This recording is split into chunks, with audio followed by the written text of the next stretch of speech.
નારી વંદન ઉત્સવ અંતર્ગત મહિલા નેતૃત્વ દિવસની ઉજવણી જિલ્લા પંચાયત સભાખંડમાં જિલ્લા પંચાયત પ્રમુખ શ્રી હરેશભાઈ ઠુંબરની અધ્યક્ષતામાં કરવામાં આવી હતી, જેમાં નાયબ જિલ્લા વિકાસ અધિકારી શ્રી એમજી સોમપુરા, જિલ્લા મહિલા અને બાળ અધિકારી Shri C G Sojitra, program officer Vatsalaben Dave, દહેજ પ્રતિબંધક સંરક્ષણ અધિકારી શ્રી બીડી ભાટ ઉપસ્થિત રહ્યા હતા।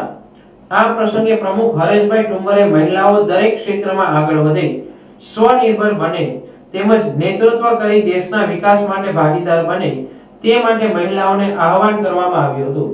જિલ્લા વિકાસ અધિકારી શ્રી મીરાબેન સોમપુરા દ્વારા મહિલાઓના નેતૃત્વના ગુણોને ઉજાગર કરવા મહિલાઓ જાતે જ મનોમંથન કરી આગળ વધે તે માટે મહિલાઓને દ્રષ્ટાંત સાથે પ્રોત્સાહિત કરવામાં આવ્યા હતા। કાર્યક્રમ દરમિયાન ગૌશાળા, ગાય આધારિત ખેતી, શિક્ષણ, સંગીત ક્ષેત્રે આગળ નેતૃત્વ ધરાવતી મહિલાઓ અને કિશોરીઓનું સન્માન સાથે સાફલ્ય ગાથાઓ રજૂ કરવામાં આવી હતી।